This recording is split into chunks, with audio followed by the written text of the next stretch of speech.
Hallelujah. ඔබ සෑම කෙනෙක්ම ඉතාම ආදරයෙන් පිළිගන්නවා ස්වාමින් වහන්සේගේ අභිමුඛයට. මගේ ප්‍රේමණීය සහෝදරයා සහෝදරේ අද දවසේ ප්‍රථම වරට පැමිණියව යම් සහෝදරයෙක් සහෝදරියක් වේ නම් ඔබවත් ඉතාම ආදරයෙන් ගෞරවයෙන් පිළිගන්නවා ෆිරින්සි ප්‍රශංසාවේ ගෘහ දේව සභාවට. අද දවසේ ස්වාමීන් වහන්සේ ඊටම අලංකාර දවසක් අපිට තවත් සුද්ධ සබත් දවසක් දී තිබෙනවා. මේ දවසෙත් අපි උන්වහන්සේ ඉදිරියේ උන්වහන්සේට ගායනයෙන්, නමස්කාරයෙන්, ප්‍රශංසාවෙන් අත්පොලසන්නාද දෙමින් අපි උන්වහන්සේගේ ශුද්ධ නාමය වර්ණනා කෙරෙව ප්‍රශංසා කෙරුව. මන්ද උන්වහන්සේ මගේ ප්‍රේමණීය සහෝදරයා සහෝදරි ජීවමාන දෙවියන් වහන්සේ, විශ්වයේ මැවුම්කාර දෙවියන් වහන්සේ. දෙවි කෙනෙක් කියන්නේ ඇත්තටම මිනිසෙක්ගේ හස්තයකින් උපකාර ලබන්නා වූ කෙනෙක් නෙවෙයි. දෙවි කෙනෙක් නම් සැබවින්ම මේ පොළොවේ තියෙන කිසිම දෙයකින් ප්‍රසන්න කරන්න පුළුවන් කෙනෙක් වෙන්න බෑ. මල් පහන්, මැටි පහන්, ඉටිපන්දන්, හඳුන් කුරු, රන් රිදි මේ කිසිවකින් ප්‍රසන්න කරන්න පුළුවන් නම් ඔහු ඇත්තටම දෙවි කෙනෙක් නෙවෙයි. හලෙලුයා. ජීවමාන දෙවියන් වහන්සේ බලාපොරොත්තු වෙන්නේ, විශ්වයේ මැවුම්කාර දෙවියන් වහන්සේ බලාපොරොත්තු වෙන්නේ උන්වහන්සේ තුල යහපත් ජීවත් වෙන මනුෂ්‍යයාගේ හදවතින් නැගෙන්නා වූ ප්‍රශංසාව පමණමයි. ආමෙන්. හලෙලුයා. ස්වාමීන් වහන්සේගේ අභිමුඛයේ අපි වචනය අසන්ට පෙර සෑම කෙනෙක්ම මොහොතක් දැස් වසා ගමු.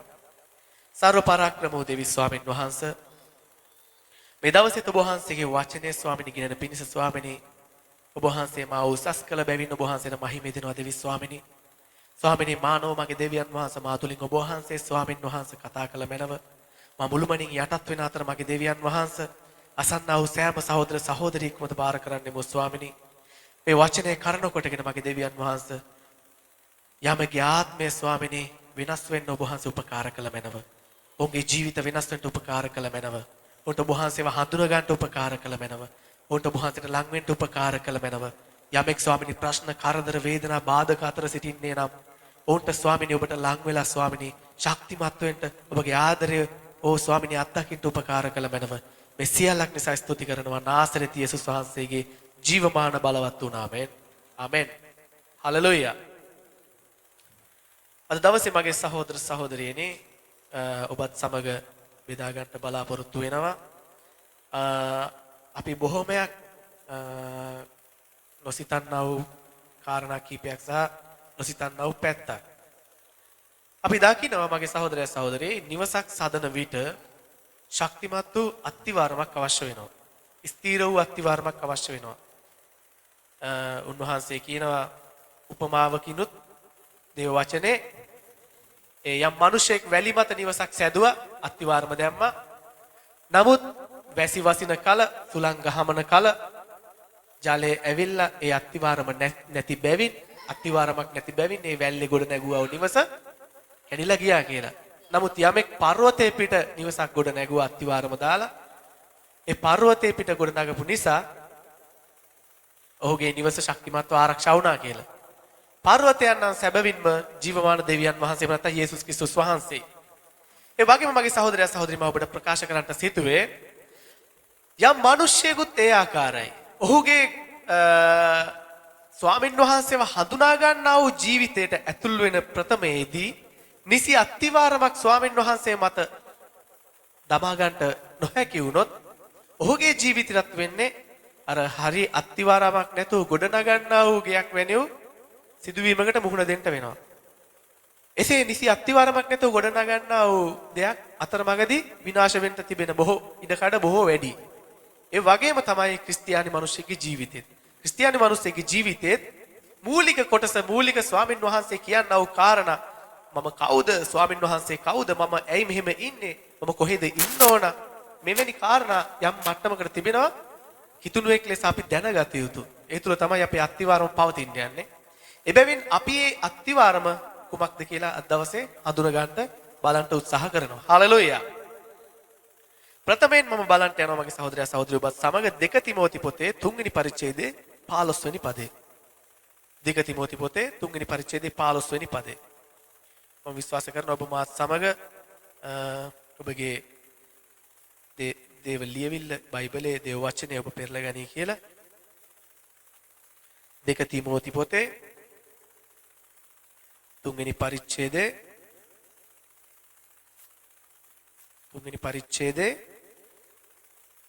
15 වෙනි පදයේ සිට මම කියවනවා ඔබ බලා ගන්න. තුන්වෙනි පරිච්ඡේදයේ 15 සිට ක්‍රිස්තුස් යේසුස් වහන්සේ කෙරෙහි ඇදහිල්ල කරන කොටගෙන ගැලවීම පිණිස නුඹ නැනවත් කරන්න පුළුවන් වූ ශුද්ධ ලීවිලි නුඹ බාල වයසේ පටන් දැනගෙන සිටිය බවත් ඒවයි පිහිටා සිටින්න. හලෙලුයා.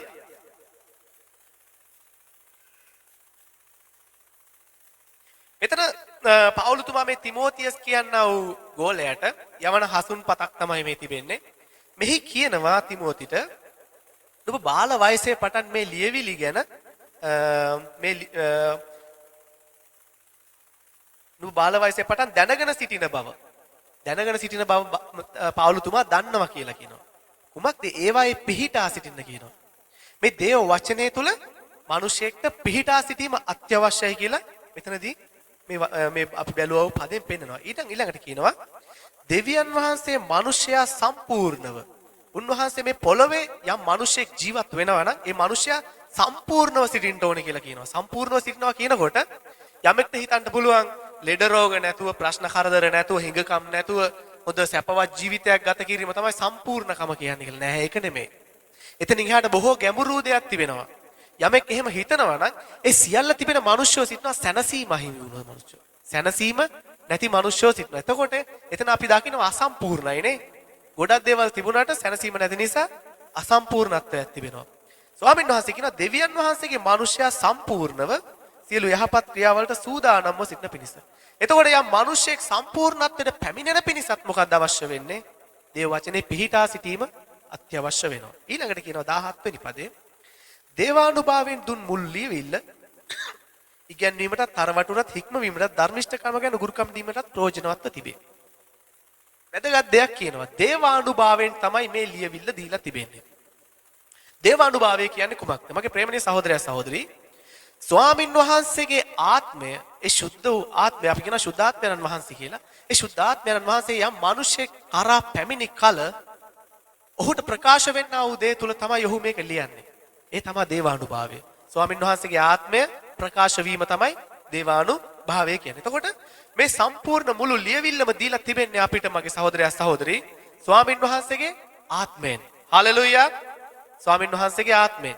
ස්වාමින් වහන්සේගෙන් ආත්මයෙන් දුන්නා වූ ඒ ලිදරව් කළා වූ ලියවිල්ල තමයි අද දවසේ අපි බලන්ට යන්නේ. ඒ තුල තමයි අපි පිහිටා සිටිය යුතු වන්නේ. මම සිතනවා ඔබ මාත් සමග සම්පූර්ණයෙන්ම මේ තුල පවතිවි කියලා. හලෙලුයා. අපි හයෙන් හාලෙලුයා කියමුද? හාලෙලුයා. ඊළඟට මගේ සහෝදරයා සහෝදරී අපි ඇතුල් වෙන්න යනවා දේශනාවට. මම ඔබට දුන්නේ අපි බලන්නා වූ මේ වචනේ නැත්නම් සුද්ධ වූ බයිබලය කියන්නේ කුමක්ද කියලා. මේ වචනේ ස්වාමින් වහන්සේ අපට දුන්නේ අපේ ජීවිතේ සම්පූර්ණත්වයට පැමිණෙන පිණිස. මගේ ප්‍රේමණීය සහෝදරයා සහෝදරී මම නිරන්තරයෙන් කියන්නක් මෙන්ම යමෙක්ට ස්වාමින් වහන්සේගේ අභිමුඛයට එහෙම නැත්නම් ස්වර්ගයට යන්න අවශ්‍යයි නම් මේ තමයි අපිට තිබෙනා වූ ගමන් බලපත්‍රය. මේ තමයි අපිට තිබෙනා වූ ගමන් බලපත්‍රය. ඒ වගේම ස්වාමින් වහන්සේ මිනිස්යාව මැවීමේදී නිර්මාණයේදී මිනිස්යාට දුන්නා වූ අපි කියන අත්පොතක් කියලානේ. අපි සෑම දෙයකම මිලදී ගැනීමේදී අපිට අත්පොතක් හම්බ වෙනවා. ඒ වගේම මිනිස්යාට දුන්නා වූ අත්පොත තමයි මේක. මේකේ තියෙනවා යමක් කරන්න අවශ්‍යයිද යමක් නොකරන්න අවශ්‍යයිද කුමකින්ද නුඹ පවතින්න යන්නේ කුමකින්ද නුඹ විනාශ වෙන්න යන්නේ කියලා. ඉතින් මේ පරිහරණය කිරීමෙන් තමයි මිනිසෙක් සම්පූර්ණත්වයට පැමිණෙන්න යන්නේ. හලෙලුයා. අපි දේශනාවට ඇතුල් වෙන්න යමු. අපි බලන්න යනවා සුදු ලූක් පොතේ 9 වෙනි පරිච්ඡේදයේ 59 වෙනි පදේ. සුදු ලූක් පොතට යමු අපි. සුදු ලූක් පොතේ 9 වෙනි පරිච්ඡේදයේ 59 වෙනි පදේ. මෙතන හරි අපූර්ව සිදුවීමක් තිබෙන්නේ. මිනිසයන් තුන්දෙනෙක් ඇවිල්ලා යේසුස් වහන්සේගෙන් අහනවා මට ඔබත් සමග යන්න එන්න පුළුවන්ද කියලා. එතකොට යේසුස් වහන්සේ එක්කෙනෙකුට කියනවා 59 වෙනි එකේ උන්වහන්සේ තවත් කෙනෙකුට මානුවෙන්නයි කීසේක. මෙතනදී මිනිසෙක්ට තමයි යේසුස් වහන්සේ කතා කරලා කියන්නේ මං අනුව ඔබ එන්න කියලා කියනවා. නමුත් මේ මිනිසයා කියනවා යේසුස් වහන්සේට ස්වාමිනී පළමු කොට ගොස් මාගේ පියාණන් භූම දානය කරන්නට මට අවසර දුන මැනවයි කීවේ. මේ මිනිස්සයා කියනවා මට ගෙදර ගිහිල්ලා මගේ පියා මිය ගිහිල්ලා සිටින්නේ. මට එයාව භූම දාණය කරලා එන්න ඕන කියලා. මෙතන හරිම අපූර්ව අපි නොසිතන්නා වූ අපූර්ව උත්තරයක් යේසුස් වහන්සේ ඊළඟට දෙනවා. 60 වෙනි පදේ උන්වහන්සේද මලා වූ අය තමන්ගේ මලවුන් තැන්පත් කරත්වා නුඹ ගොස් දෙවියන් වහන්සේගේ රාජ්‍ය ප්‍රකාශ කරන්නයි ඔහුට කීවේය. කුමක්ද කියන්නේ? මලා වූ අය තමුන්ගේ මලවුන් තැන්පත් කරාවා. මලා වූ අය තමුන්ගේ මලවුන් තැන්පත් කරාවා. කවුද දැකලා තිබෙන්නේ? ක්‍රියාකාරී මලවුන්ව. ක්‍රියාකාරී මලවුන්ව. දැන් මෙතන කියනවා තවත් කියන මැරිච්ච අය ගිහිල්ලා මැරිච්ච අය මැරිච්ච මිනිස්සුව තැන්පත් කරයි. මැරිච්ච අය ගිහිල්ලා මැරිච්ච කෙනාව තැන්පත් කරයි. ඔයා ගිහිල්ලා දේව රාජ්‍ය වෙනුවෙන් වැඩ කරන්න කියනවා. කවුද මෙහෙම දැකලා තිබෙන්නේ? අපි කොහෙවත් මෙහෙම දෙයක් අහලා තියෙනවද අපි මෙහෙම දෙයක්? මලා වූ අය මලවුන්ව තැන්පත් කරන්න කියලා. එහෙමනම් කොහොමද අර මේ සොම්බි ෆිල්ම් වල වගේනේ? ඒ අය ඉන්නේ මැරිලා මෙහෙම කරගෙන ඇවිදින්නේ. ඉතින් එහෙම විස්තරයක් තමයි මෙතනත් කියන්නේ. රුසිත් දැකලා තියෙනවද? ඔයා දැකලා තියෙනවද? මැරිලා ඉවරලා ඇවිදින අය නෑනේ. එහෙනම් මොකද්ද මෙතන කියන්නේ? මලා වූ අය තමුන්ගේ මලවුන් තැන්පත් කරත්තා. කී දිනෙකට තිබෙනවද මේ පිළිබඳව අවබෝධය? මේ යේසුස් වහන්සේ මේ කියන කාරණේ හරීම ගැඹුරු වූ බරපතල වූ දෙයක්. මගේ ප්‍රේමණීය සහෝදරයා සහෝදරි අපි කෙමින් එකින් එක මේ තේරුම් කරගන්න යමු. යම් අවස්ථාවකදී යේසුස් වහන්සේගෙන් අහනවා ගෝලෝ ඇවිල්ලා ස්වාමිනී ඔබ වහන්සේ නිතරම උපමා වලින් කතා කරන්නේ කියලා. එතකොට යේසුස් වහන්සේ කියනවා ස්වාමින් වහන්සේගේ ආත්මය නුඹලට තිබුණට හැමෝටම ඒක නැහැ කියනවා. හැමෝටම ඒක තේරුම් ගැනීමේ හැකියාව නැහැ කියනවා. ඒක නිසා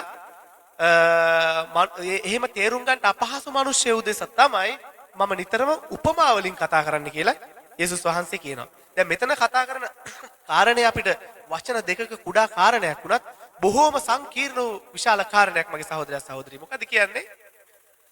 මලා වූ අය තමුන්ගේ මලවුන් තැන්පත් කරත්වා. අපි බලන්න යනවා ඒ ගමම්ම සුද්ධෝ යොහන් පොතේ 4 වෙනි පරිච්ඡේදයේ 24 වෙනි පදේ. 4 වෙනි පරිච්ඡේදයේ 24 වෙනි පදේ. සුද්ධෝ යොහන් 4:24 කියනවා දෙවියන් වහන්සේ ආත්මයක් කිය උන්වහන්සේට නමස්කාර කරන්නන් විසින් ආත්මයෙන්ද සැබෑකමෙන්ද නමස්කාර කළ යුතුයයි කීසේක. දැන් මෙතන කියනවා ඔබත් මමත් නමස්කාර කරන්නා වූ දෙවියන් වහන්සේ කවුද? ආත්මයක් කියලා. උන්වහන්සේගේ ස්වභාවය ආත්මයක් කියලා කියනවා. මේ ඔබයි මයි නමස්කාර කරන දෙවියන් වහන්සේට තිබෙන්නේ ආත්මික ස්වභාවයක් නම් මගේ සහෝදරයා සහෝදරි අපිට දෙවියන් වහන්සේත් සමග සම්බන්ධ වීමට නම් අපිට තිබෙන්න ඕන අනිවාර්යයෙන්ම ආත්මික ස්වභාවයක්. පැහැදිලිද ඔබට මම කියන දේ? අපිට තිබෙන්න අවශ්‍ය වෙනවා ආත්මික වූ ස්වභාවයක්. ඇයි අපි නමස්කාර කරන දෙවියන් වහන්සේ ආත්මික කෙනෙක්. එයා ආත්මයක්. තවත් මේ අපි පැහැදිලි කරගන්න බලන්න යනවා. පළවෙනි තෙසලෝනික පොතේ 5 වෙනි පරිච්ඡේදයේ 23 වෙනි පදේ.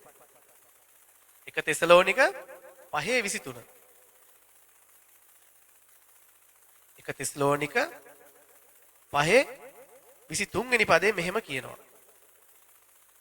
සමාදානයේ දෙවියන් වහන්සේම නුඹලා සහ මුලින් පවිත්‍ර කරන සේක්වා නුඹලාගේ මුළු ආත්මයත් ප්‍රාණයත් ශරීරයත් අපගේ ස්වාමී යේසුස් ක්‍රිස්තුස් වහන්සේගේ ඊමේදී නිදොස්ව තිබෙන ලෙස ආරක්ෂා කරනු ලැබේවා. ඔබ කී දෙනෙක්ට පැහැදිලිද මේ කියන්නා වූ කාරණේ? මෙතන කතා කරනවා මිනිස්සෙක්ගේ ශරීරයේ තිබෙනා වූ කොටස් තුනක් පිළිබඳව. මෙතන කියනවා නුඹලාගේ මුළු ආත්මයත් ප්‍රාණයත් ශරීරයත්. පැහැදිලිද ඔබට? අපි හැමෝම පොඩි කාලේ ඉඳන් බොහෝ දෙනෙක් මෙතන ඉන්න බොහෝ දෙනෙක් දන්න පොඩි කාලේ ඉඳන් දන්න දෙයක් තමයි දෙවියන් වහන්සේගේ ස්වභාවයට දෙවියන් වහන්සේ මිනිස්සයව මැව්වා කියලා. අපි දන්නවා අපි අහලා තියෙනවා ස්වාමින් වහන්සේගේ වචනේ දේව වචනේ හරි හැටි අවබෝධ නොවුනත් අපි අහලා තියෙනවා මිනිස්සයව දුහවිල්ලෙන් එහෙමත් නැත්නම් මැටි වලින් දෙවියන් වහන්සේ නිර්මාණය කරලා උඩ ජීවනයේ හුස්ම දුන්නා. එකටම පුරුෂයෙක්ව නිර්මාණය කරුවා. ඊට පස්සේ ස්ත්‍රීව නිර්මාණය කරුවා. ඊට පස්සේ ඔවුන්ට තහනම් ගහක් පෙන්නලා මේකෙන් කන්න එපා කිව්වා. නමුත් ඔවුන් එකෙන් කෑවා. ඔවුන් අකීකරුකමක් කිරුවා. මේවැනි කතන්දරයක් අපි හැමෝම අහලා තියෙනවා. නේද මගේ සහෝදරයා සහෝදරි? එතකොට අපි මේ දකින්න කතන්දරය තුල දෙවියන් වහන්සේ තමයි මනුෂ්‍යව නිර්මාණය කරුවේ මැවීමේ දවසේදී. එතකොට මෙතන කියන්නේ මොකද්ද? නුඹලාගේ මුළු ආත්මයත් ප්‍රාණයත් ශරීරයත් අපගේ ස්වාමී වූ යේසුස් ක්‍රිස්තුස් වහන්සේගේ ඊමේදී. එතකොට මගේ සහෝදරයා සහෝදරි මේ කියන්නා වූ මැවීමේ දවසේදී ස්වාමින් වහන්සේ මනුෂ්‍යව නිර්මාණය කරලා තිබෙන්නේ මෙන්න මේ කියන්නා වූ ආත්මයත් ප්‍රාණයත් ශරීරයත් කියන්නා වූ කොටස් තුනකින් තමයි. එසේ කොටස් තුනකින් නිර්මාණය කළා වූ මිනිසයාගේ ආත්මය කියන කොටස තිබෙන නිසා තමයි කලින් පදේ අපි බැලුවේ දෙවියන් වහන්සේ කියන්නේ ආත්මයක් බැවින් අපි নমස්කාර කරන්නත් ඕන ආත්මයෙන් කියලා. එතකොට මෙන්න මේ කොටස් තුන සම්පූර්ණව තිබෙනා වූ මිනිසයාට පුළුවන් වෙනවා දෙවියන් වහන්සේත් සමග ආත්මිකව සම්බන්ධ වෙන්න. ඔබට මම කියන කාරණේ පැහැදිලි වෙන්න පිණිස අපි උත්පත්ති පොතට යමු. අපි උත්පත්ති පොතේ දෙවෙනි පරිච්ඡේදයේ 8 වෙනි පදයත් 9 වෙනි පදයත් බලන්න යනවා. උත්පත්ති පොතේ දෙවෙනි පරිච්ඡේදයේ 8 වෙනි පදයත් 9 වෙනි පදයත් බලන්න යනවා.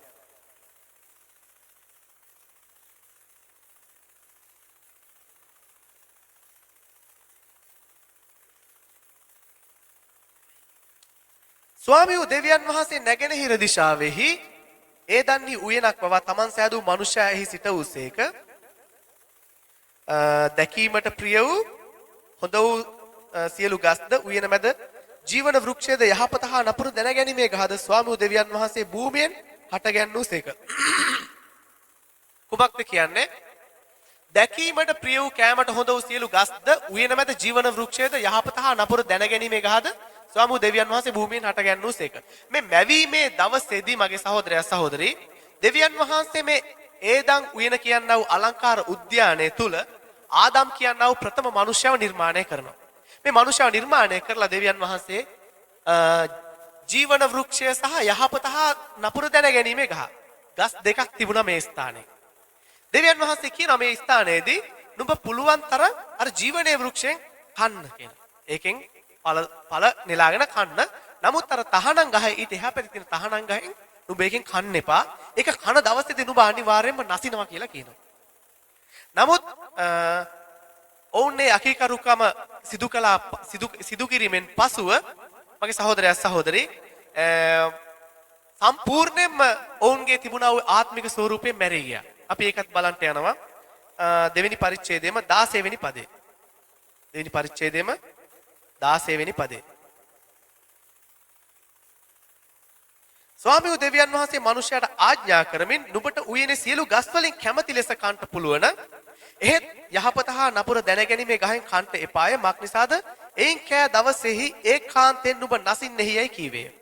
දැන් දෙවියන් වහන්සේ කුමක්ද කියන්නේ? ඔවුන්ට කියනවා මේ ගහෙන් කන්න එපා. මේ ගහෙන් කනකොට ඔයාලා අනිවාර්යයෙන්ම නසිනවා කියලා කියනවා. හලෙලූයා. මගේ ප්‍රේමණීය සහෝදරයා සහෝදරේ නමුත් අපි මේ දේව වචනේ කියනකොට අපි දකිනවා ඔවුන් ශාරීරිකව මිය ගියේ නැහැ කියලා. ඔවුන් ශාරීරිකව මිය ගියේ නැහැ. නමුත් කුමක්ද එහෙනම් මේ මොහොතේ සිදු වුනේ? දෙවියන් වහන්සේ ඔවුන්ට පැවසූ දේ සිදු වුනේ නැද්ද? නැහැ. ඔවුන්ට පැවසූ දේ සිදු වුණා. සිදු වුනේ තමයි ඔවුන්ගේ ආත්මික ස්වභාවය මිය ගියා මේ මොහොතේදී. එනම් දෙවියන් වහන්සේ විසින් මනුෂ්‍යයා නිර්මාණය කළා කොටස් තුනෙන් එකක් මිය ගියා ඔවුන්ගේ ජීවිතේ. ඔවුන්ගේ ඉතුරුනේ ප්‍රාණය හා ශරීරය කියනා වූ කොටස් දෙක පමණයි. ඔවුන්ගේ ආත්මය කියනා වූ කොටස සම්පූර්ණයෙන්ම මැරී ගියා. මේ කරන කොටගෙන කුමක්ද සිද්ධ වුනේ? දෙවියන් වහන්සේත් මනුෂ්‍යයත් අතර බොහෝ දුරස් බවක් ඇති වුණා. මේ දුරස් බව නිසා මගේ සහෝදරයා සහෝදරී මනුෂ්‍යයට බැරි වුණා තමුන්ගේ මැවුම් කාර්යව හඳුන ගන්න. මැවුම් කාර්යයෙන් මනුෂ්‍යයා ඈත් වෙමින් ගියා. ඒ ඈත් වීම අද දවස වන විට කොපමණද කියනවා නම් උන්වහන්සේගේ වචනේ කියනවා ගොනා තමුන්ගේ ස්වාමියාව අඳුරනවා කියලා. ගොනා හරක් තමුන්ගේ ස්වාමියාව අඳුරනවා. නමුත් මනුෂ්‍යයා තමුන්ගේ මැවුම් කාර්යව දන්නේ නැහැ කියලා. අපි බලන්නේ මගේ සහෝදරයා සහෝදරී මීට වසර 1000ක් 2000ක් ඉදිරියෙන් නෙමෙයි පසුපසින් නෙමෙයි මැවීමේ දවසේ මේ මනුෂ්‍යයාගේ ආරම්භයේ සිදුණු දවසේ ඒ සිදුණු දවසේ මේ මනුෂ්‍යයා කළා වූ අකීකරුකම නිසායි අද දවසේ මනුෂ්‍යයාට මේ පැමිණ තිබෙන්නා වූ පාපේ ශාපය රෝගය මේ සෑම දෙයක්ම ඇවිල්ලා තිබෙන්නේ. මන්ද මනුෂ්‍යයාට ස්වාමීන් වහන්සේ මේ කිසිවක් ඇතුව නෙමෙයි මනුෂ්‍යව නිර්මාණය කෙරුවේ. දෙවියන් වහන්සේ මනුෂ්‍යයාට කිව්වේ නුඹ මේ පොළව පූර්ණ කරගෙන මේක යටත් කරගෙන ප්‍රීතියෙන් ජීවත් වෙන්න කියලා. ආමෙන්.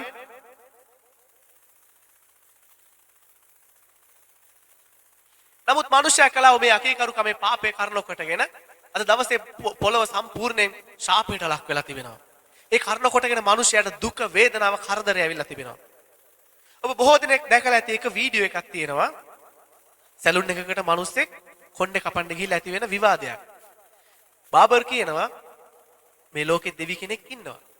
කොණ්ඩේ කපන්න එන මිනිස්සයා කියනවා නෑ දෙවි කෙනෙක් නෑ. එතකොට නැවතත් කියනවා සැලුන් එකේ කෙනා බාබර් කියනවා නෑ දෙවි කෙනෙක් ඉන්නවා මේ පොළොවේ මේ ලෝකේ. ඊට පස්සේ කොණ්ඩේ කපන්න ආව මිනිස්සයා කියනවා දෙවි කෙනෙක් ඉන්නවනම් ඔයා පොඩක් පාරට බහැලා බලන්න කොච්චර මිනිස්සු ඉන්නවද දුකින් වේදනාවෙන් කරදර ප්‍රශ්නවල කෝ දෙවි කෙනෙක් ඉන්නවනම් මෙහෙම වෙන්න බෑ මෙහෙම වෙයිද කියලා අහනවා. ඊට පස්සේ ඇත්තටම බාබර්ට දෙන්න උත්තරයක් නැතු ගිහිල්ලා බාබර් සද්ද නොකර ඉන්නවා තර්ක කරන්නේ නැහැ. නමුත් බාබර් දකිනවා සැලුන් එකෙන් එළියේ ඉන්නවා කොණ්ඩේ වවාගත්ත තරුණෙක්. එයාව අඬ ගහනවා. එයාව අඬ ගහලා ඇවිල්ලා අර කොණ්ඩේ කපක් ඉඳගෙන ඉන්න මනුස්සයර පෙන්නලා කියනවා බලන්න හොඳට මෙයා දිහා. මේ ලෝකේ බාබර්ලා මේ බාබර්ම කියනවා මේ ලෝකේ බාබර්ලා කියලා කොටසක් නැහැ. හිටියනම් මෙයාගේ මෙච්චර දිගට කොණ්ඩේ වැවෙන්න විදිහක් නැහැ කියලා කියනවා. ඔබට තේරුණාද? මේ කියනවා මේ බාබර් කියනවා අර ඉඳගෙන ඉන්න මිනිස්සයාට මේ ලෝකේ බාබර්ලා කියලා කොට්ටාසයක් නැහැ. හිටියනම් මෙයාගේ කොණ්ඩේ මෙච්චර දිගට වැවෙන්නේ නැහැ. එතකොට කොණ්ඩේ කපන මිනිස්සයා ඉඳගෙන ඉන්න මිනිස්සයා කියනවා නෑ නෑ බාබර්ලා කියලා කොටසක් ඉන්නවා මෙයා එන්නේ නැතිකම තියෙන්නේ කොණ්ඩේ කපා ගන්න. පැහැදිලිද? බාබර්ලා කියලා කොටසක් මේ ලෝකේ ඉන්නවා. නමුත් මේ වගේ කට්ටිය කොණ්ඩේ කපා ගන්න එන්නේ නැති හින්දා යාළගේ කොණ්ඩේ වැවෙනවා. හරිම සරලයි. එතකොට කියනවා මගේ මිත්‍රයා ඔබට පැහැදිලිව තේරුණා එහෙනම්. දෙවි කෙනෙක් ඉන්නවා අවශ්‍ය වෙන්නේ මිනිසයා දෙවියන් වහන්සේව පිළි අරන් ළඟට යෑමයි. දෙවියන් වහන්සේව පිළි අරන් දෙවියන් වහන්සේ තමුන්ගේ ගැලුම්කාරය හැටියට පිළි අරගෙන යන්නේ කවුද? එයාට පුළුවන් වෙනවා පිළිතුරක් ලබන්න. එයාට පුළුවන් වෙනවා ඔහුගේ ප්‍රශ්නයට පිළිතුරක් ලබන්න, රෝගයට සුවයක් ලබන්න, ගැලවීම උරුම කරගන්න. මේ සියලු දේ ලබා ගන්න පුළුවන් වෙනවා ඒ දෙවියන් වහන්සේ පිළිගන්නා වූ කල මිනිසයා. හලෙලූයා. අපි නැවත දේශනාවට ඇතුල් වෙන්න යනවා. ඊළඟට මගේ සහෝදරයා සහෝදරී මේ ආදම් සහ ඒව කළා වූ අකීකරුකමේ පාපේ දෙවියන් වහන්සේ එපා කියූ දේ කෙරුවා වූ පාපයට ලැබුණා වූ දඬුවම තමයි මරණය. ඒ මරණය නම් සදාකාල මරණයයි. එමත් නැත්නම් දෙවියන් වහන්සේගෙන් ඈත් වෙලා ඔවුන්ගේ ආත්මය මිය යෑමේ මරණයයි. මේ මරණයට උන්වහන්සේ දඬුවමක් නියම කරනවා. මේ වැරදි පාපයට. ඒ දඬුවම තමයි යක්ෂයාට උරුම වෙන්නා වූ සදාකාල ගිනිවිල කියලා කොටසක් තිබෙනවා. මේ කොටසට තමයි මේ මිනිස්යාව දෙවියන් වහන්සේ වෙන් කරන්නේ. මොකද පාපේ කරන කොටගෙන.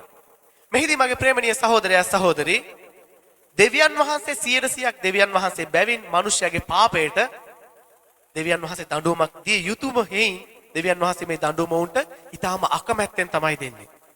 නමුත් මගේ ප්‍රේමණීය සහෝදරයා සහෝදරී දෙවියන් වහන්සේ දන්නවා මේ මිනිස්යාට කවදාවත් මේ දඬුවමින් නිදහස් වෙන්න බෑ කියලා.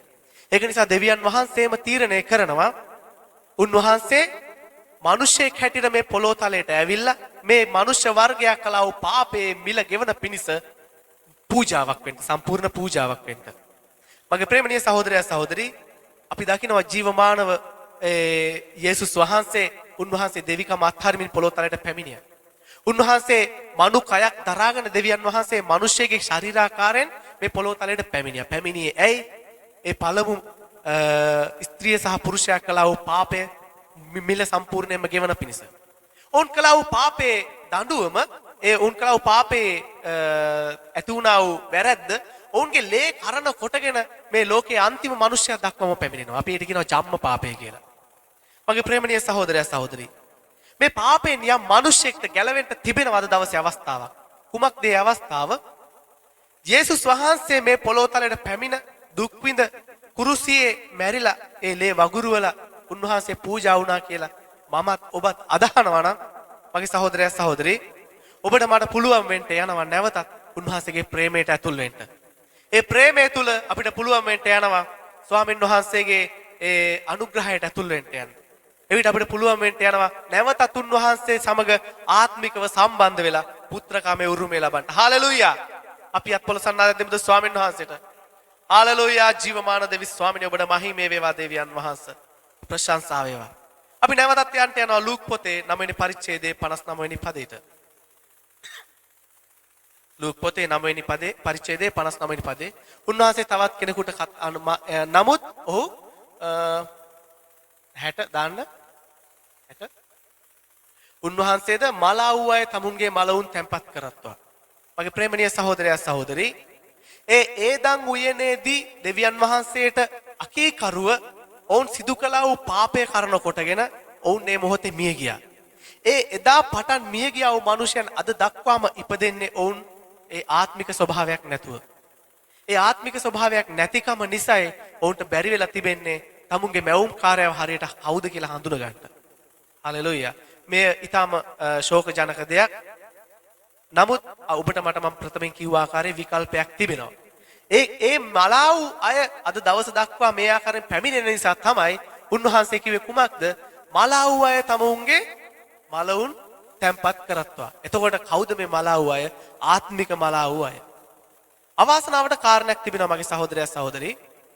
ඒ ප්‍රථම ආදම් සහ ඒ වෙහ නැත්නම් පුරාණ ඒ ස්ත්‍රිය සහ පුරුෂයා කළා වූ පාපේ කරන කොටගෙන දෙවියන් වහන්සේ ඔවුන්ට නියම කළා වූ දඬුවම මේ පැවතෙන්නා වූ සෑම පරම්පරාවක කෙනෙක්ටම උරුමයි. මේ පැවතෙන්නා වූ සෑම පරම්පරාවකම මිනිසෙක්ටම උරුමයි. අලුත් ඉපදෙන්නා වූ කුඩා දරුවා පටන් මේ සෑම කෙනෙක්ටම මේ දඬුවම උරුමව තිබෙනවා. නමුත් යමෙක් ස්වාමීන් වහන්සේව යේසුස් වහන්සේව ගැලවුම් කාර්ය හැටියට පිළිගත්තොත් පමණයි ඔහුට පුළුවන් වෙන්න යන්නේ ඒ දඬුවමින් නිදහස් වෙන්න. මගේ ප්‍රේමණීය සහෝදරයා සහෝදරී, ඒ දඬුවමින් නිදහස් නොවුණා වූ සෙනගක් මේ නගරයේ එළියෙන් සිටිනවා. ඔවුන් කමින් බොමින් ප්‍රීති වෙමින් ඔවුන්ගේ ජීවිත ගත කරමින් ඔවුන් සතුටින් හිතනවා අපි හොඳින් ජීවත් වෙනවා කියලා. නෑ මගේ සහෝදරයා සහෝදරී. යම් දවසක් එනවා ස්වාමීන් වහන්සේ විනිශ්චය කරන්න වූ දවසක්. විනිශ්චය කරන්න වූ දවසක් තිබෙනවා ඔබට මට. ඒ දවස බොහෝම ශෝකජනක වෙන්න යනවා. ඒ දවසේ උන්වහන්සේ කියනවා යමෙකුගේ නම ජීවන පොතේ ලියා නොතිබුණේ නම් නොතිබී හම්බුනොත් ඔහුව සදාකාල ගිනිවිලට හෙලන්ට යනවා කියලා. ඒ සදාකාල ගිනිවිල කියන එක මිනිසෙක්ට සුදුසු තැනක් නෙවෙයි. මිනිසෙක් යන්න සුදුසු තැනක් නෙවෙයි. ස්වාමීන් වහන්සේ මිනිසයව නිර්මාණය කරුවේ ඊටම අලංකාර ජීවිතයකට. ඒ ස්වර්ගයේ උන්වහන්සේ සමග හැසිරෙන්නා වූ ජීවිතයකට. මගේ ප්‍රේමණීය සහෝදරයා සහෝදරී, ඔබත් මමත් අද දවසේ ස්වාමීන් වහන්සේගේ අභිමුඛයට ගෙනල්ලා උන්වහන්සේ ඔබ මාව භාග්‍යවන්තුන් කරලා තිබෙනවා, වාසනාවන්තයන් කරලා තිබෙනවා. උන්වහන්සේ කියනවා කැඳවන ලද්දන් බොහොමයක් වූ නමුත් තෝරගන්නේ ඊටම ස්වල්පයි කියලා. මගේ ප්‍රේමණීය සහෝදරයා සහෝදරී, ඒ තෝරගන්නා වූ ඊටා ස්වල්පය අතරින් මේ නගරේ ඔබව මාව අද දවසේ උන්වහන්සේ විශේෂ කොට තබලා තිබෙනවා.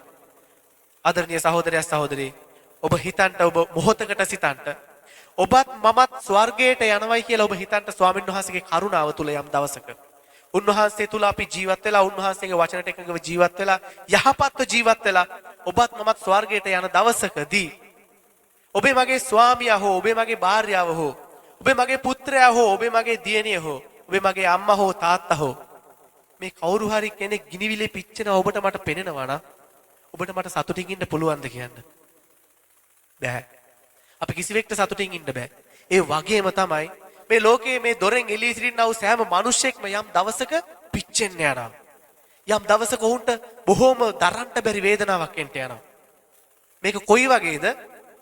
කකුලුවව වතුර මුට්ටියට දාලා මුට්ටිය ලිපේ තියලා තියෙනකොට කකුලුව හිතනවලු හරි ෂෝක් වතුරෙන් ඉන්නේ. හරිම ෂෝක් වතුරේ ඉන්නේ කියලා. එයා උත්තට පීනනවලු. හරි ප්‍රීතියෙන් පීනනවලු. පීනලා මොකද වෙන්නේ? වතුර රත් වෙනකොට තමයි යාට තේරෙන්න යන්නේ නෑ මම ඉන්නේ සතුටු වෙන්න පුළුවන් ස්ථානයක නෙමෙයි කියලා. මගේ ප්‍රේමණීය සහෝදරයා සහෝදරී, මේ වැනි සිදුවීමක් ලෝකේ එක අවස්ථාවක් සිද්ධ වුණා. දෙවියන් වහන්සේ මුළු ලෝකයම විනාශ කෙරුවා එක පවුලක් ඉතුරු කරලා මේ ලෝකේ. ඒ දවසේ නෝවාගේ ජලගැල්ම දවස. ඒ ජලගැල්ම දවසේ දෙවියන් වහන්සේ කුමක්ද කිව්වේ? මිනිසයා කමින් බොමින් සරණ පාවා ගනිමින් සරණ පාවා දෙමින් ප්‍රීති වෙමින් තමුන්ගේ සිතේ හැටියට තමුන් ජීවත් වුණා. ඔවුන් දැනගෙන හිටියේ නෑ විනාශයක් වෙන්න යනවා කියලා. එතන ලියලා තියෙනවා නෝවා අවුරුදු 100ක් ඔවුන්ට දේශනා කරා කියලා. අවුරුදු 100ක් ඔවුන්ට දේශනා කරා මෙහෙම විපතක් වෙන්න යනවා, සූදානම් වෙන්න හැරෙන්න කියලා. නමුත් කවුරුත් නෝවාව ගණන් ගත්තේ නෑ. ඒ වචන සුළු කෙරුවා වුන්. ඒ වචන ගණන් ගත්තේ නෑ. ඒ වචන හැල්ලු කෙරුවා. නමුත් විපත පැමිණෙන වෙලාව වන විට ඒ නැවට නෝවව දෙවියන් වහන්සේ නග්ගල ඉවරලා දෙවියන් වහන්සේ විසින්ම නැවේ දොර වහලා ඉවරයි. ඒ වෙලාවේ එළියේ විලාපේ ඇහුණට නොවට කිසිවක් කරන්නටත් බෑ. දෙවියන් වහන්සේ උදහස ඇවිල්ලා ඉවරයි.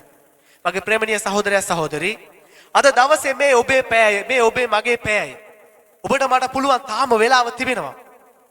ඔබත් මාත් ගැලවිලා මේ නගරේ සිටිනා වූ සෑම මිනිස්සෙක්වම කොහටද අර සදාකාල ගිනිවිලේ දඬුවමින් ගලව ගන්නට. අන්තිම දවසේ පිච්චෙන්ට යන මොහොතින් ගලව ගන්නට. ඔබ දැක්කොත් ඔබේ අසල්වාසියා මෙහෙම ඉන්නවා. ඔබ දැක්කොත් ඔබේ දෙමව්පියෝ මෙහෙම ඉන්නවා පිච්චෙනවා. ඔබ දැක්කොත් ඔබේ දරුවෝ මෙහෙම ඉන්නවා. ඔබේ ස්වාමියා භාර්යාව මෙහෙම ඉන්නවා. මගේ ප්‍රේමණීය සහෝදරයා සහෝදරී, ඒ දවස මිනිස්සෙක්ට හිතා ගන්නවත් බැරි තරම් බොහොම භයානක දවසක්. ඒ දවස නිර්මාණය කෙරුවේ, ඒ ගිනිවිල නිර්මාණය කෙරුවේ මිනිසයාට නෙමෙයි දෙවියන් වහන්සේ. නමුත් මිනිසයා දෙවියන් වහන්සේට වකීකරු වීම කරන කොටගෙන තමයි ඒ දවස මිනිසයාට උරුම වුනේ. නමුත් අද දවසේ හෝ අපි පිළිගන්නවා නම් මේ දෙවියන් වහන්සේ තමයි ස්වාමීන් වහන්සේ යේසුස් වහන්සේ, උන්වහන්සේ මගේ නායකයා, මූලිකයා, ගැලවුම්කාරයා කියලා. උන්වහන්සේ ආගමක් නෙවෙයි මගේ මිත්‍රයා. උන්වහන්සේ ආගමක් නෙවෙයි. උන්වහන්සේ තමයි මේ ලෝකේ මැවුම්කාර දෙවියන් වහන්සේ. අපි කුමන ආගමක් හෝ බැලුවොත් ඒ ආගමට ආරම්භයක් තිබෙනවා. ඒ ආගමට ආරම්භයට කලින් ඒ ආගම තිබ්බේ නැහැ කියලා අපිට හොයාගන්නත් පුළුවන්. අපි ඕන ආගමක්, මේ ලෝකේ තිබෙන ඕන ආගමක් බැලුවොත් ඒ ආගමේ ආරම්භකයෙක් ඉන්නවා. ඒ ආරම්භකයට කලින් ඒ ආගම මේ පොළොවේ තිබිලා නැහැ. මේක සත්‍යයක්. නමුත් අපි කතා කරන්නේ ආගමක් නෙමෙයි. ආත්මය ගලවන්නා වූ මාර්ගය ගැනයි. ඔබේ මගේ ජීවිතේ මේ ලෝකේ අපි ජීවත් වෙන දවස් ගාන දන්නේ නැහැ. යමෙක් හිතාගෙන ඉන්නවා නම් මම අවුරුදු 200ක් විතර ජීවත් වෙනවා, උත්තට එන්ජොයි කරනවා කියලා. සමහරට අද වෙන්න පුළුවන් අවසාන දවස. මගෙත් ඔබෙත්. මේ තමයි සත්‍යය. පැහැදිලි? ඒ නිසා මේ පැය අල්ල ගන්න මගේ සහෝදරයා සහෝදරී. මේ මොහොත අල්ල ගන්න. ඔබට තිබෙන අවස්ථාව ස්වාමීන් වහන්සේ තුල උන්වහන්සේව හඳුන ගන්න. උන්වහන්සේ කවුද කියලා හොයන්න. උන්වහන්සේ කවුද කියලා හොයන්න. උන්වහන්සේ මිනිස්යන්ට, මේ පොළොවේ ජීවත් වෙන මිනිස්යන්ට උන්වහන්සේ යතුරු තුනක් දීලා තිබෙනවා, විශේෂ යතුරු තුනක්. ඉල්ලපල්ලා නුඹලට මම දෙනවා කියලා උන්වහන්සේ කිව්වා. සොයපල්ලා නුඹලට මම සම්බ වෙන්න යනවා කියලා කිව්වා. තට්ටු කරපල්ලා මම දොර අරිනවා කියලා කිව්වා. මගේ සහෝදරයා සහෝදරී, ස්වාමීන් වහන්සේ උන්වහන්සේ කොටස 100% කරලා ඉවරයි. තිබෙන්නේ අපේ කොටස. ඔබට මට ස්වාමීන් වහන්සේ, දැන් මම ඔබෙන් මෙහෙම ප්‍රශ්නයක් ඇහුවොත්, ඔබට ඔබ කෙලින් ඇඟිලි දික් කරලා මගේ සහෝදරිය ඔබට මොලේ තියනවද? මගේ සහෝදරයා ඔබට මොලේ තියනවද කියලා මම ඇහුවොත්, ඔබ කාටවත් ඒක ගලවලා අරන් පෙන්වන්න බෑ. ඔව් මේ මට මොලේ තියෙනවා, මේ තියෙන්නේ මගේ මොලේ කියලා. අපි ඒක දැනගන්න යන්නේ අපේ හැසිරීමෙන්, කතා බහෙන්, ක්‍රියාවලියෙන්. ක්‍රියාකාරීත්වයෙන් තමයි අපි හැඳින ගන්න යන්නේදී. පැහැදිලිද? නමුත් මගේ ප්‍රේමණීය සහෝදරයා සහෝදරී, දෙවියන් වහන්සේ මෙතනයි අතනයි මෙහෙමයි කියලා අපි කාටවත් කියන්න බෑ. උන්වහන්සේව ඔබට මට හඳුන ගන්න පුළුවන් වෙන්න යන්නේ උන්වහන්සේගේ ක්‍රියාවෙන්. කාට හරි පුළුවන් ද හුලක පෙන්වන්න? කාටවත් බෑ හුලක පෙන්වන්න. නමුත් අපි දකිනවා අත්තක් හෙලවෙනකොට මේ ස්ථානේ හුලඟ තිබෙනවා කියලා. ඒ ක්‍රියාවලිය ස්වාමීන් වහන්සේත් ඒ වගේ. විනාශයට කැප වෙලා හිටපු මිනිස්සෙක් ඇබ්බැහිකමේ ජීවිතයකින් විනාශ වෙලා එනකොට, යම් මිනිස්සෙක් මරණයට කැපෙලා ඉඳපු මිනිස්සෙක්ගේ රෝගෙන් ගැලවිලා එනකොට, හොරෙක් ඇවිදිනකොට, අබ්බගාතෙක් ඇවිදිනකොට, අන්ධෙක් දකින්නකොට, ගොළුෙක් කතා කරනකොට අපි දකින්න යනවා ස්වාමීන් වහන්සේ ජීවමාන බව. ආමෙන්. හාලෙලූයා. එබැවින් මගේ සහෝදරයා සහෝදරී, මම ඔබට කතා කරන්නේ තවත් එක මිනිසෙක් විසින් නිර්මාණය කළා වූ හස්ත කර්මාන්තයක් හෝ ඒ පිළිමයක් හෝ අතින් අඹන ලද දෙයක් හෝ රූපයක් ගැන නෙමෙයි. මේ මුළු විශ්වයම මැවුම්කාර දෙවියන් වහන්සේ ගැන තවත් එක් උදාහරණයක් මම ඔබට කියන්නම්. මේකත් ඔබ බොහෝ දෙනෙක් දැකලා ඇති. එක විද්‍යාඥයෙක් යනවා කෝච්චියක. මේ විද්‍යාඥයා කෝච්චිය යනකොට තවත් විද්‍යාඥයෙක් හම්බ වෙනවා. එක්කෙනෙක් බොහෝම ප්‍රසිද්ධ විද්‍යාඥයෙක්, අනිත් එක්කෙනා එහෙම ප්‍රසිද්ධ කෙනෙක් නෙමෙයි. නමුත් දෙන්න කතා කරනකොට දැනගන්නවා මෙයාලා දෙන්නම විද්‍යාඥයෝ බව. ඉතින් අර බොහෝම ප්‍රසිද්ධ විද්‍යාඥයා යන්නේ බයිබලයක් බල බල. එතකොට මේ බයිබලේ බල බල යන විද්‍යාඥයන් අනිත් එක්කෙනා අහනවා සාමාන්‍ය කෙනා, ඔබ මෙච්චර ලොකු විද්‍යාඥ වෙලා ඔය විශ්වාස කරනවද? ඕවා මිත්‍යාවල්නේ, ඕවා විශ්වාස කරනවද ඔබ මෙච්චර ලොකු විද්‍යාඥයෙක් වෙලත් කියලා. ඉතින් එයා ඒකට ලොකුවට හරියට කෙලින් උත්තරයක් දෙන්නේ නැහැ මේ අවස්ථාවේ. එයා දෙනවා එයාගේ විසිටින් කාඩ් එක, ඔයා එන්න නිවාඩු අපි මේ ගැන දවසක කතා කරමු කියලා. මේ අවස්ථාවේදී මගේ සහෝදරයා සහෝදරී, ඔවුන් අර සාමාන්‍ය මට්ටමේ විද්‍යාඥයා යම් දවසක යනවා අර ප්‍රසිද්ධ විද්‍යාඥයාගේ නිවසට. ගිහිල්ලා එයාගේ ඔෆිස් එකේ දොර අරිනකොටම එයා දකිනවා ඒ ඇතුලේ හදලා තිබෙන විශාල සෞරග්‍රහ මණ්ඩලයක්. ඒ අතේ නිර්මාණය කළ වූ සෞරග්‍රහ මණ්ඩලයක්. එය ඊ타මාත්ම අලංකාරව නිර්මාණශීලීව හදලා තිබුණා. මේ දැක්කට පස්සේ අරයට ඒක අදාහ ගන්න බෑ. මේ අහනවා මේක හිතාම හරිම ලස්සනට මේක තාත්වික නිර්මාණය කරලා තිනවා. ඔයාද ડોක්ටර් මේක හැදුවේ ඔයාද කියලා අහනවා. ඊට පස්සේ එයා කියනවා නෑ මම මෙතනට ඇවිල්ලා පදිංචි වෙලා ටික දවසක් ඇද්දී ඔක ඉබේම හැදුනා, එක ඉබේ හැදුනා කියනවා. ඊට පස්සේ මෙයා කියනවා ඔයා මට විහිළු කරන්න එපා. මම දන්නවා මේක ඉබේ හැදෙන්න විදිහක් නැහැ කියලා. කියන්නේ ඔයා නේද සර් මේක හැදුවේ? බලන්න මේක කොච්චර ලස්සනද ඇත්ත එක වගේම තියෙනවනේ කියලා කිව්වා. නෑ මම නෙමෙයි හැදුවේ. මම මේ හැමදාම උදේට ඇවිල්ලා බලද්දි ඔය එක ටික නිකන් ඉබේ හැදුනා කියනවා. ඊට පස්සේ මෙයා කියනවා නෑ එහෙම නෙමෙයිනේ. ඔයා ඇත්ත කියන්නේ කියනකොට කියනවා. ඔයා විශ්වාස කරනවද මේක ලස්සන නිර්මාණයක් කියලා? ඔව් මම විශ්වාස කරනවා. නිර්මාණයකට නිර්මාණ කරුවෙක් ඉන්නවා කියලාත් ඔයා විශ්වාස කරනවද? ඔව් මම විශ්වාස කරනවා. එහෙනම් ඔයා විශ්වාස කරන්නේ මේකේ ඔරිජිනල් එක උඩ තියෙනවා. ඒක නිර්මාණය කරපු කෙනා තමයි දෙවියන් වහන්සේ. ආමෙන්. හාලෙලූයා. මගේ ප්‍රේමණීය සහෝදරයා සහෝදරී නිර්මාණයක් තිබෙනවා නම් නිර්මාණකරුවෙක් සිටිනවමයි. උන්වහන්සේ තමයි නිර්මාණකරුවා. බලන්න මේ තිබෙනා වූ අලංකාරත්වයේ සූර්යයා කැරකෙනවා සූර්යයා තිබෙනවා ඒක වටේ අපේ පෘථුවිය කැරකෙනවා කැරකෙන ගමන් ඒක සූර්යයා වටේත් කැරකෙනවා. එකකවත් හැප්පෙන්නේ නැහැ එකකවත් දශමයක්වත් විනාශ වෙන්නේ නැහැ. මේ අලංකාර නිර්මාණයක්. මේ අලංකාර නිර්මාණය නිර්මාණ කළ නිර්මාණකරුවෝ තමයි අපි නමස්කාර කරන්නේ. හාලෙලූයා. ඒ ජීවමාන දෙවියන් වහන්සේ. ආමෙන්. ප්‍රශංසා වේවා. මගේ ප්‍රේමණීය සහෝදරයා සහෝදරිය අවසාන වශයෙන් මගේ සහෝදරයා සහෝදරිය අපි බලන්න යනවා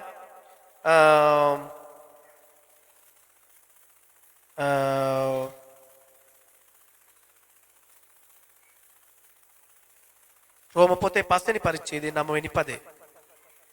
රෝම පොතේ 5 වෙනි පරිච්ඡේදයේ 9 වෙනි පදේ. එබැවින් ඊටත් වඩා ක්‍රිස්තුස් වහන්සේගේ ලේ කරන කොටගෙන ධර්මිෂ්ඨ කරනු ලැබූ අපි උන්වහන්සේ කරන කොටගෙන දෙවියන් වහන්සේගේ උදහසින් ගලවනු ලබන්නෙමු. කුමක්ද මෙතන කතා කරන්නේ? අර මම කිව්වා ප්‍රථම වූ දවසේ මිනිසයා දෙවියන් වහන්සේත් සමග කළා වූ දෙවියන් වහන්සේට විරුද්ධව කළා වූ අකීකරුකම කරන කොටගෙන දෙවියන් වහන්සේ මුළු මහත් මිනිස් වර්ගයාත් සමගම උදහස් වුණා මගේ සහෝදරයා සහෝදරී. නමුත් ඒ උදහස පහ කරන පිණිස පූජාවක් වීමට තමයි යේසුස් වහන්සේ මේ ලෝකයට පැමිණියේ. එතන කියනවා ඊටත් වඩා ක්‍රිස්තුස් වහන්සේගේ ලේ කරන කොටගෙන ධර්මිෂ්ඨ කරනු ලැබූ අපි උන්වහන්සේ කරන කොටගෙන දෙවියන් වහන්සේගේ උදහසින් ගලවන්නෙමු. උන්වහන්සේගේ උදහසින් අපව ගැලෙව්වේ ඒ යේසුස් වහන්සේගේ ලේ වලින් මගේ සහෝදරයා සහෝදරී. ඒ ලේ වැගිරෙවේ උන්වහන්සේ ඔබත් මාත් උදෙසයි. අද දවසේ ඔබ මා විශ්වාස කරනවා නම් යේසුස් වහන්සේ තමයි මගේ ගැලවුම්කාරයා කියලා ඔබට තිබෙන උන්වහන්සේ තුල ගැලවීම. ඔබට තිබෙන උන්වහන්සේ තුල අලංකාර ජීවිතයක්. මේ මගේ ජීවිතයේ සාක්ෂියයි. මේ මගේ ජීවිතයේ අත්දැකීමයි මගේ සහෝදරයා සහෝදරී. අපිට පුළුවන් මුදල් හම්බ කරන්න අපි කිසිම කෙනෙක්ට දෙවියන් වහන්සේව අවශ්‍ය වෙන්න යන්නේ නැහැ. නමුත් මුදල් කියන්නේ ඒකකයක් හොය අවශ්‍යතාවයක් පමණයි. ඒ තුලින් අපිට ගන්න බැරි බොහෝ දේවල් තිබෙනවා. ඒ අතර මිනිස්යාගේ ගැලවීම ඉදිරියෙම තිබෙනවා. මගේ සහෝදරයා සහෝදරී අපි නැගිටලා උන්වහන්සේ ඉදිරියේ කෙටි මොහොතක් මෙනෙහි කරමු. හාලෙලූයා. ඕ ජීවමාන මහෝත්තම දෙවි ස්වාමින් වහන්සේ ස්වාමිනී අද දවසේ මගේ දෙවියන් වහන්සේ මෙසේ ඔබ වහන්සේ ගැන ස්වාමින් වහන්සේ බොහෝ ගැඹුරු කාරණා කීපයක් ස්වාමිනී කෙටියෙන් දැනගන්න ඔබ වහන්සේ ස්වාමිනී අපිට කතා කරුවා ස්වාමිනී එලිදරව් කරුවා මගේ දෙවියන් වහන්සේ ස්වාමිනී ඔබ වහන්සේ ස්වාමින් වහන්සේ දෙවියන් වහන්සේ බවත් මම සිටිනා වූ ස්ථානයේ කොයි ආකාරයේද බවත් ස්වාමිනී ඔබ වහන්සේ මගේ මැවුම් කරුවා බවත් ස්වාමින් වහන්සේ මම දැනගත්තා ස්වාමිනී ස්වාමිනී මේ මුළු මහත් මනුෂ්‍ය වර්ගයාගේ පාපේ ශාපේ මගේ දෙවියන් වහන්සේ නොදන්නා මා තුල තිබෙනවා නම් මගේ දෙවි ස්වාමිනේ අද දවසේ මම ඔබ වහන්සේගෙන් ඉල්ලනවා ස්වාමින් වහන්සේ ඒ ඔබ වහන්සේ මාගෙන් ස්වාමිනේ ඉවත් කරගන්න උපකාර කරන්න කියලා ස්වාමිනේ මම විශ්වාස කරනවා මගේ දෙවියන් වහන්සේ ඔබ වහන්සේ දෙවියන් වහන්සේ බව ඔබ වහන්සේ සැබෑ වූ දෙවියන් වහන්සේ බව ඔබ ස්වාමිනේ ඔබ වහන්සේ ලෝකේ ආරම්භයේ ස්වාමිනේ මිනිස්යව නිර්මාණය කළ දෙවියන් වහන්සේ බව ඒ දෙවියන් වහන්සේ එදා මෙන් මාදා ජීවමානව අප සමග වැඩ වාසය කරන බව ස්වාමිනේ ඔබට ස්තුතියි මගේ දෙවියන් වහන්සේ හාලෙලූයා මගේ දෙවි ස්වාමිනේ ඔබ වහන්සේම ස්වාමින් වහන්සේ අද දවසේ මාව ස්වාමිනේ මේ මැදයට ගෙනල්ලා ස්වාමිනේ ගැලෙව්වාසේ ස්වාමිනේ ඒ ස්වාමිනේ විනාශ වෙන්න යන්න සිටිනා වූ ස්වාමිනේ අන් මිනිස්යන්වද ස්වාමිනේ කලව ගන්න පිණිස ඔබ වහන්සේ මට උපකාර කළ මැනව ස්වාමිනේ ඔවුන්වද ස්වාමින් වහන්සේ ඒ යක්ෂයාට හිමිව තිබෙනා වූ සදාකාල ගිනිවිලේ දඬුවමින් ස්වාමිනේ ඒ පිච්චෙන්ට යන ස්ථානෙන් ස්වාමිනේ නිදහස් කරගන්න ඔබ වහන්සේ මට උපකාර කළ මැනව හාලෙලූයා අපි ආඥා කරමු ඕ ජීවමාන මහෝත්තම දෙවි ස්වාමිනේ ඔබට ප්‍රශංසා වේවා ස්වාමිනේ කරුණාවන්ත බලවන්ත දෙවි රජුරුවන්න් වහන්සේ ඔබගේම ශුද්ධ නාමයට ස්තුතියි ස්වාමිනේ ප්‍රශංසා වේවා ස්වාමිනේ හාලෙලූයා දෙවියන් වහන්සේ මාහිමේ වේවා දෙවි ස්වාමිනේ